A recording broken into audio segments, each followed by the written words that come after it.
player in there. But can I see Jadon Sancho in a Manchester United shirt? Absolutely, because he's got that personality. Can I see him coming back to England? Absolutely.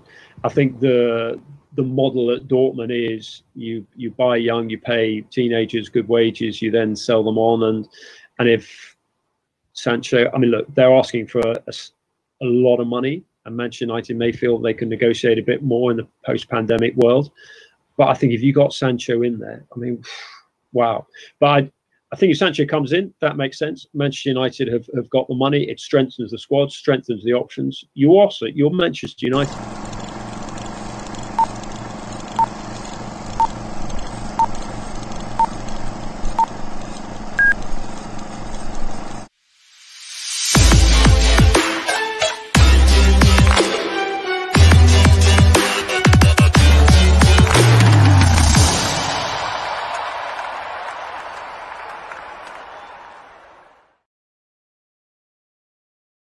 Hello, welcome back to the Football Terrace. I do hope that you are all doing well this morning. Henry Winter on the brilliant podcast and brilliant relaunch of the Stretford Paddock. Of course, Adam McCullough, Jay, Stephen Howson over there. Really great to see him sort of back firing on all cylinders with Full-Time Devils kind of, being treading water for all the time they did. It was great, excellent podcast. Go check it out right now on the Stretford Paddock, maybe after watch this. But it's interesting, again, Henry Winter confirming what Dr. Rob Wilson and Kieran Maguire came on here and told you all back in April and then again in May. Man United do have the money to sign Jadon Sancho. Of course, they're trying to reduce the amount of money that the deal would potentially cost, but the deal is on. Most top-level Tier 1 journalists can completely and utterly see the deal happening. Most Tier 1 journalists know that Man United can afford it. Most Tier 1 credible high-end journalists will tell you that United are moving in the right direction. If you listen to the rest of the podcast, what really stood out to me was the element of was the elements around Man United behaving in the right way behind the scenes. Manchester United conducting themselves in the right way behind the scenes. That's what really stood out to me as a Manchester United fan listening to that podcast last night. And we've seen so many brilliant examples of that over the course of this pandemic that, Man United have found themselves in a situation where the club is being run properly again. Listen to what Henry Winter has to say about Ollie's involvement and how the behavior of Manchester United is improving again. The behavior of Man United is Man United of old. The attitude, the behavior, the togetherness, everything that you would want Manchester United to project and to be from a cultural point of view is looking absolutely impeccable. And I'm very, very proud of that. And what it means is that it enables you a base and a foundation to develop a good footballing side from. And I openly admit, and everybody knows this, I lost sight of it. I lost sight of it because I became emotional, because I became angry, because I stopped looking. I couldn't see the wood for the trees. And emotion does that to you. But what Ollie is building alongside Manchester United, we may not like the owners. We may want better owners, but we're definitely moving in the right direction. The Jadon Sancho deal is it's coming towards a conclusion. It's not going to be too long now until we see this. And I told you 4 or 5 days ago, you're going to start seeing journalists now, the credible ones, coming out and confirming where Jadon wants to go, what Man United are doing. Of course, there are negotiations going on, and that's the business element, and that makes complete and utter sense. We would listen to Timo Werner just the other day, who said that Chelsea were talking to him in March, but yet we were led to believe by the kind of gutter press that deal was done in 2 weeks. It quite clearly was not. Do me a favor, hit the like button and share, but I'm going to go into your comments now. Hi, Terry. Can I get a shout out? There you go. David Whitford. There's your shout out, my friend. Hope you're well. A comment here says, until it's official, it's nonsense to me. The Tier 1 journalists can talk all they want. It means nothing. Well, it doesn't mean nothing. It doesn't mean nothing, because what you've got to understand is a deal can always fall through. Absolutely. But it's learning to understand why a deal has fallen through. That is what stops you from becoming overly emotional. So I just gave you an example there, Abs, of Man United fans have been angry because the perceived speed in which Chelsea got the deal done for Chelsea, you know, people thought it was sort of done at a sort of an potential speed. Now, the problem is, it wasn't. It was 3 to 4 months in the making. It was 3 to 4 months in the making. But because we're fed into us, like it took 2 weeks, we get angry that Woodward is taking this amount of time. Remember, Dortmund didn't start even wanting to talk to clubs until they were outside of until their title race was over. That was only 3 weeks ago. So the official talks between the clubs are at early stages because they're 3 weeks old. The difference is with the Werner deal is they could go almost straight to the player as long as they were willing to offer the buyout clause. That doesn't exist in this deal. The reason why you should be listening to the top tier journal, if Man United pull out, it isn't because we don't have the money. It isn't because we're not willing to spend the money. It's that we don't want to get taken for a ride. That is important when you listen to what Henry Winter and these people that have inside knowledge tell you about United trying to recapture its culture, United trying to behave like a proper club again. And you can't be perceived as a proper club if you pay over the odds for players and you undersell players. There needs to be a balance in this. You can't become great on the pitch until you're great off the pitch, and vice versa. It needs to run parallel with one another. So it's imperative that we listen. It isn't just about talk. It isn't, this isn't the Metro who are just like taking some obscure story, or it isn't like a newspaper that's running an article on an opinion of an ESPN presenter that has no inside information. Certain journalists, the Fabrizios, the Henry Winters, the Damasio's, they know people at clubs. They have these conversations, and they are allowed to release certain levels of information to us as and when they see fit. And I think that element of these deals is very important to learn about. You need to learn about these things. Why haven't United moved yet for Sancho? Well, okay, again, they have had conversations. Nothing official has happened.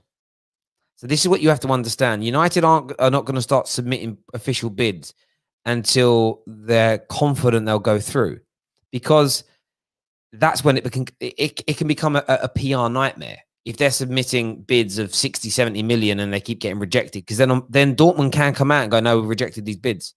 United will keep talking through intermediaries. They'll keep working on prices. They'll have let some people at Dortmund know what they're willing to pay. And it almost becomes, there's almost an element of, if we stay quiet, we might make them more desperate. It's a game. It's almost, negotiations are a game. I'm telling you that now. For someone like myself who does fairly, not from a legal standpoint, I work more on the commercial side, but I do contract negotiations every month. And sometimes a little bit of silence is perfect. Sometimes a little bit of radio silence works. A little pause. Trust me, next time you're in a meeting and trying to convince somebody to take out a product you have, say something and pause, and then wait for them to make the next move. It's just amazing. It really does work well. So I totally understand it. Let's see a few more of these comments here.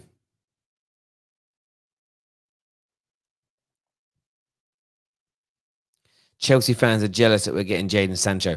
I don't think Chelsea fans are, to be honest with you. Lucy, one of our members here, says, it's like if I'm going to buy a new car, I think it's worth 10K, but they want 15K. I'm not going to pay 15. I'm going to try and get them down. Exactly, Lucy. Where it changes is if you're desperate for that car, you can't find another car of similar quality, and somebody else is going to come in now and buy it. That's where it becomes difficult. Now, there is far greater scarcity in high-end tier one football players than there are cars, but your logic still prevails. It's more about, look at the housing market as an example. If there was lots and lots of houses that were available at affordable prices, that would keep house prices lower. The problem you have, it becomes harder and harder to buy houses. Land is becoming less and less it becomes less and less land, which means there are less homes, but the population keeps growing, which means housing becomes more expensive. It becomes a more exclusive market. Now, it isn't particularly great, but at the same time, when you're in the housing market, you need to move with it. It's a difficult one. Scarcity drives up price, and it's why centre backs are going to continue to go for exorbitant amounts of money. because we keep telling the world, the football world keeps telling us that there aren't very many top centre-backs. So if you were telling us there are not very many top centre-backs, we can't be surprised if all the good centre-backs go for colossal amounts of money. We cannot be surprised.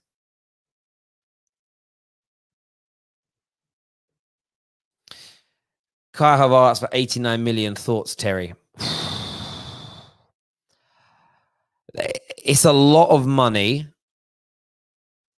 A lot of money. But I think Kai Havertz is very, very talented. Very, very talented indeed. So would I be particularly shocked? No. No. I haven't seen that. I've seen a few. I mean, are you sure that's not euros? That what I would point at is that not euros? Maybe it's euros that you're talking about there. I'm not too sure. That's a funny comment.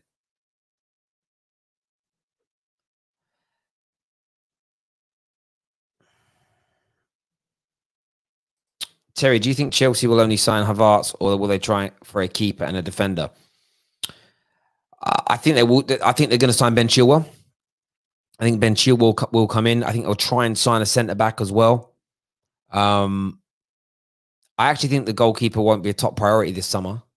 I just get that feeling.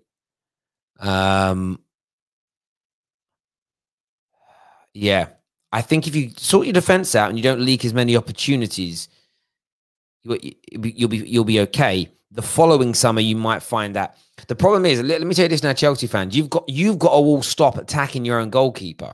Do you know why? Because the media are very, very clever. When they see fans attacking Kepa, they will attack Kepa. When the world when it becomes a global known fact that Chelsea fans don't rate their own goalkeeper, that the world's saying he's trash, you make it harder for Chelsea to find a buyer. Like a suitable buyer at the right price. Chelsea are not going to want to undersell. So there's an element where you've just got to get off man's back. You know, overpraise him if you have to. Keep it sweet if you have to. Maybe you'll get a better price. That's what I would look at. Do me a favor to everybody that's new tuning in, hit the like and share button. Jeremy, good morning to you, one of our members. Do I think United will sign a defender? Not convinced we will. I'm not convinced we will this year. I don't think Ollie really wants to sign more than 2 to 3 players every transfer window now. And I think that's a sensible number, even when you're rebuilding, because the turnover of, say you sign 5 players and you remove 5 or 6, that's a lot of attrition. And then you've got to get this new group to gel again. And I think that you just need to slowly build these things. You know, if you were to add, say, a Sancho into this team and maybe a Grealish on the bench, as an example, and maybe a better left back, that's kind of cool because you're only really integrating 2 new players into the starting lineup. One of them is on the bench. It's 3 new people. If you look at like 5 new players that you want to integrate into the first team, it could take another year for that to gel again. So I think there really does need to be an element of patience in doing this. And that's the one thing I say about Chelsea. If they do bring in 5 or 6 players this summer, you may not see the instant click that many people assume will happen, because it may take 6 months for it to be. I mean, look how long Pulisic's taken to just settle. So it's an interesting one. It could happen the other way, by the way. It could just absolutely click and be like poop off a shovel.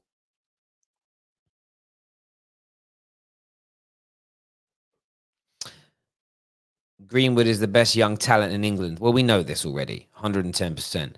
No problem for reading your comment out, bro. We try to read as many comments out as we can. If people are doing super chats, then we predominantly stay around super chats out of respect for people that are paying to have their comment highlighted. So if lots of people start doing super chats now, I wouldn't interact as much with the non super chats, because I get really upset at other YouTube channels. I was watching a channel a couple of days ago, and they must have had £300 worth of super chats come in, and only one was read out. I was staggered. If people were spending that much money on my channel, I'd do my stream for an extra half an hour, and just sit there, read them all out, and have actual dialect on every comment. I mean, imagine that. As people's hard-earned cash, and it's almost being ignored. I find that notion weird. I will touch on the Kai Havertz still a little bit later. I want to read about it before I actually speak about it. Do you think, who do I think will drop out of the top 4? I've said it already. Leicester. I think Chelsea are in. Curtis Jones looks pretty good, but he's levels below Mason. Listen, we don't know. And what I mean, I'm going to be fair here. The only way we're going to understand the level of these, we know how good Martinelli and Saka are at Arsenal because they're playing week in, week out in the Premier League.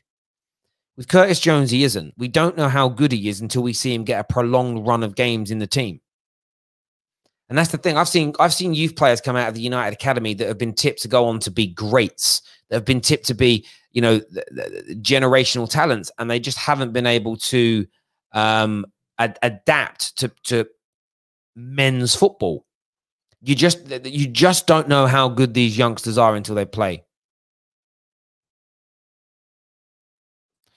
Brazil says, please check this comment. Mount has been brilliant for us. Do you still think he's just a squad member, considering Lampard is going with a 2-8 system?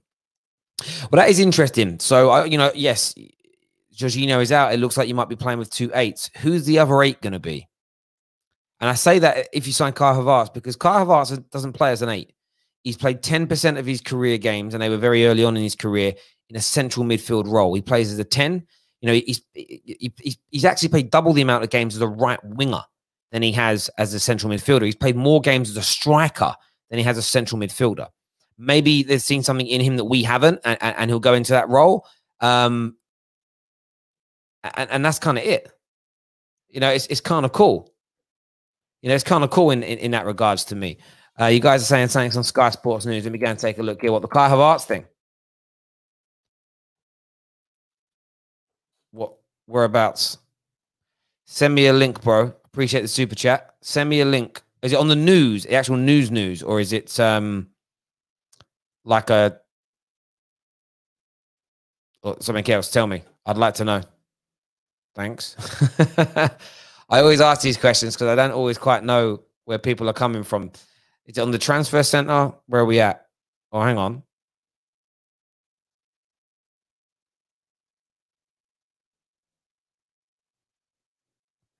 Oh, okay. Yeah, I can see the article there.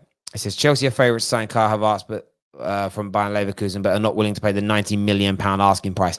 In all due respect, we spoke about that 2 or 3 days ago here on this channel. So I'm not surprised. I'm not surprised if you get what I mean. That isn't a shock to me.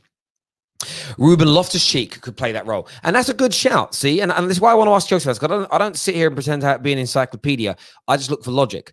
So if Ruben Loftus-Cheek is 1-8, Kante's the DM, who's the other 8? Mason. Okay, then where does Kai Havertz play if you're signing him?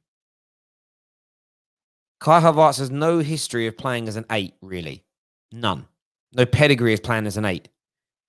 He plays as like a secondary striker or as a number 10, sometimes goes out to that right-hand side in a starting position, but primarily a 10. You can't play 2 8s and a 10. In my opinion. And this is just my opinion here. And this isn't me trying to throw salt. And by the way, being a squad player isn't a bad thing. It may be a case of you do the 2 8s in some games. It might be a case of, okay, it isn't working today with the 10, the 4-2-3-1 type formation. Let's take Havertz off. Let's throw Mount or Loftus-Cheek or both on, and we'll go for an 8 system as an example. What you also have to look at is Pulisic and Ziyech, who I think will be your predominant left and right-hand side attackers. They like to come in central.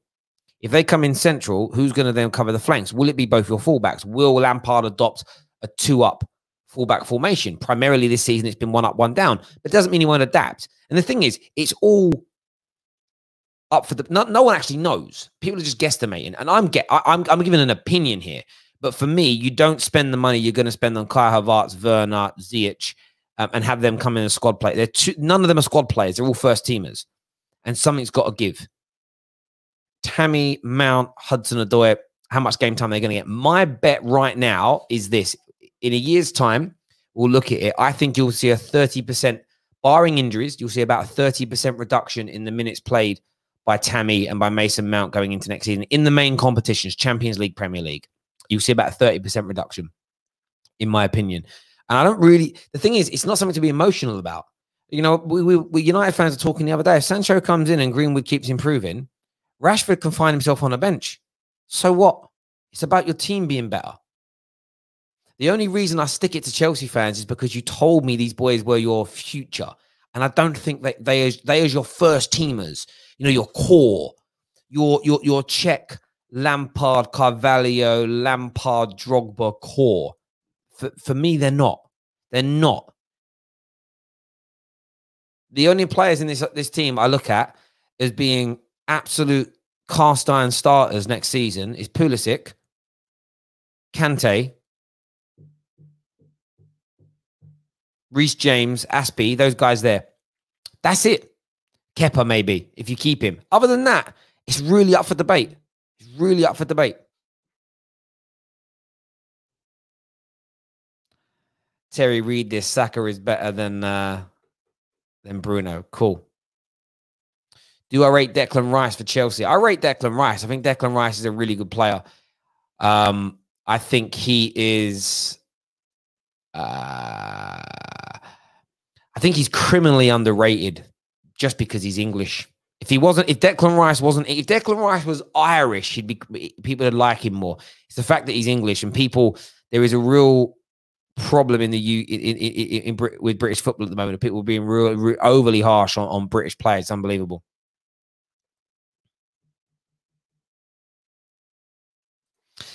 Tyrone says, I think they are only starting because they're the transfer ban, but I praise Tammy, Mount, and James for the future. Listen, Reece James will be starting a lot of games next season. He's very, very talented. Gilmore looks very talented. Mount and Tammy are good players. Where my challenge is people that were talking to me like they were going to be your main starters, start 35 games a season, move you forward. I don't see it. You know, this is what I said to someone about Tammy the other day. Tammy's already dropped. Tammy's already not starting games. I don't know, man. I don't know. Again, it's not even like a criticism. It's just a fact. But we live in this really weird world where nobody wants to accept that your favorite player might become a squad player. It's a madness. It's a madness.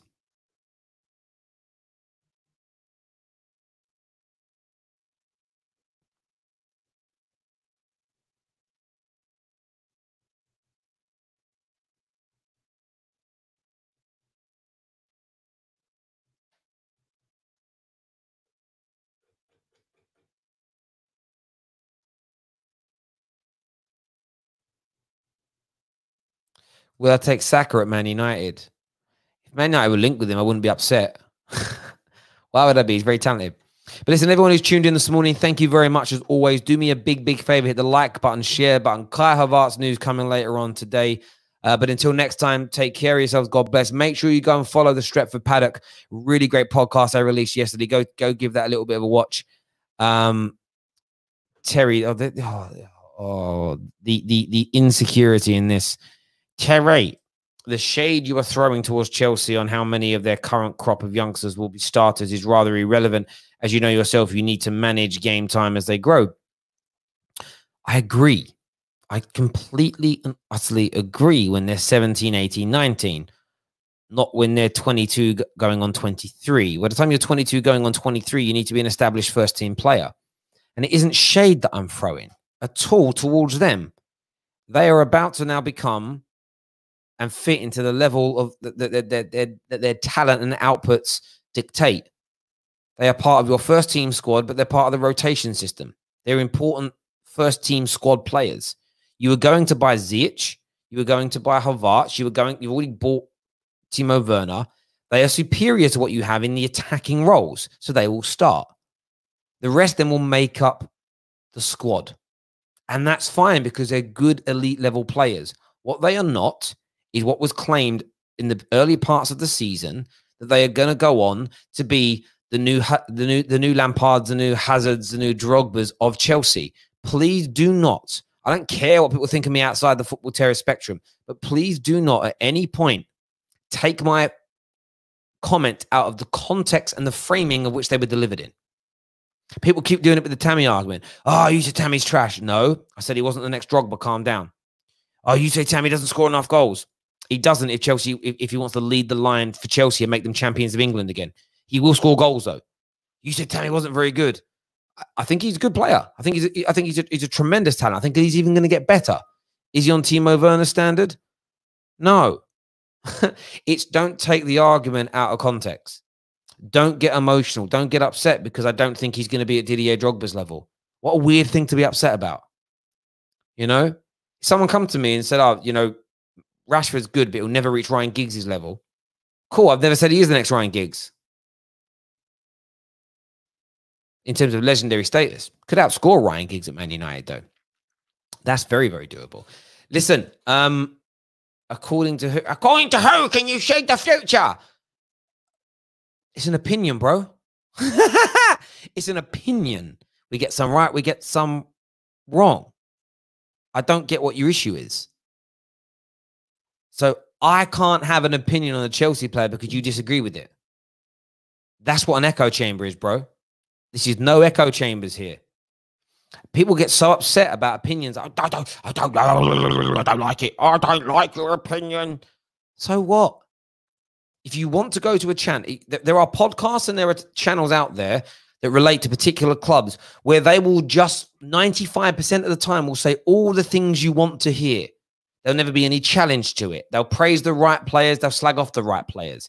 It's a formula that you cannot get away from. You know what they're all going to think about Alonso, what they're going to think about Rudiger, Christensen. You know what they're going to think about Jorginho. You know what they're going to think about Pedro and Willian. You also know what they're going to say about Loftus-Cheek, Hudson-Odoi, Pulisic, Tammy. You just know what they're going to say before you even listen. If you want the echo chambers, go to them. If you don't, come to channels like us.